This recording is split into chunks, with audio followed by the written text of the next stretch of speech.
All right, so now let's shift. Let's go to the next biggie in Hollywood that everybody's talking about that also could have huge implications on the future of the industry. I'm, of course, talking about the WGA and SAG AFTRA strikes. As you all know, the writers and actors remain on strike, but there may be a light at the end of the tunnel, at least for one of the guilds.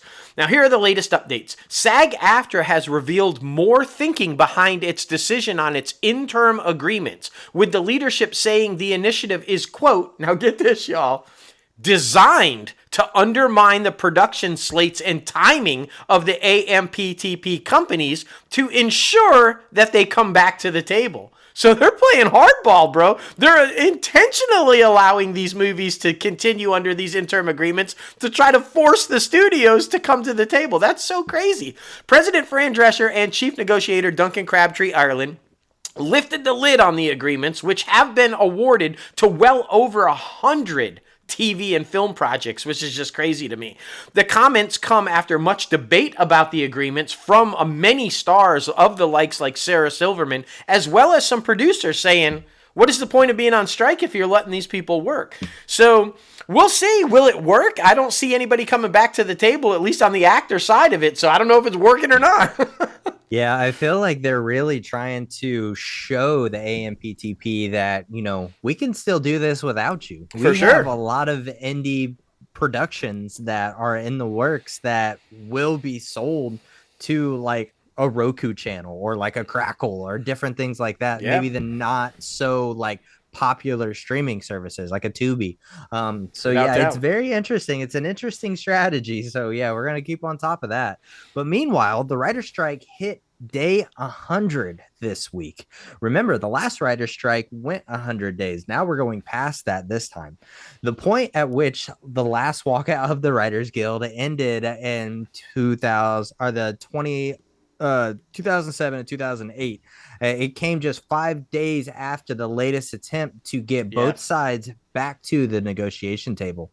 That meeting between the WGA's West Chief Negotiator, Ellen Stutzman, and her General Counsel, Tony Segal, and AMTP boss, Carol Lombardini, and her team wasn't as productive as they hoped. But there may be hope.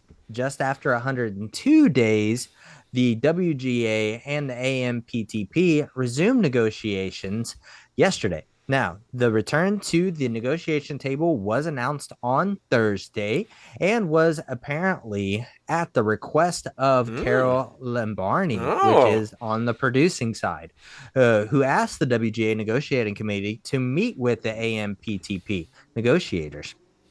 We're hearing that the guild told members prior to the meeting that the AMPTP was set to deliver a response to the guild's proposals.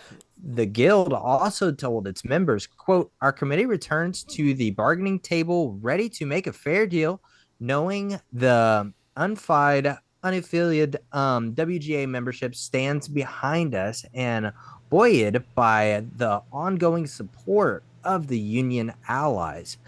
Going into the resumed talks, the AMPTP had refused to go along with the idea of a guaranteed staffing minimum on TV. Now the WGA has proposed a minimum ranging from 6 to 12 writers for most shows, depending on the number of episodes.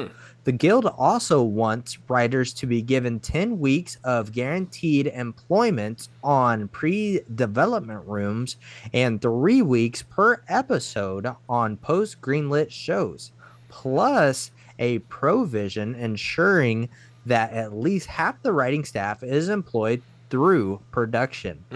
The WGA has noted that the AMPTP has also rejected its proposals for film writers, including weekly pay and a guaranteed second step, quote unquote, in screenwriter deals. If no deal is reached, it is just 50 days away from being the longest strike in WGA history. So, we'll see how that goes. It's a lot of moving obstacles, but yeah, you can definitely tell the producers are ready to get this done because I feel like it's going to be a domino effect because once the writers are going to be good, I feel like SAG-AFTRA will come back to the table and hopefully get something done as well. Yeah, that my hope is, and I don't know if I'm okay about this or not. I have mixed feelings about it, because if the writers do come to an agreement and they don't get everything they were asking for, will SAG-AFTRA feel like they just have to do that and not end up getting everything? And are we going to be here 3 years from now in the same situation? You know what I'm saying? But something had to have changed, because last Friday they had that meeting and both sides said neither one of us are budging, and they walked away with no negotiation.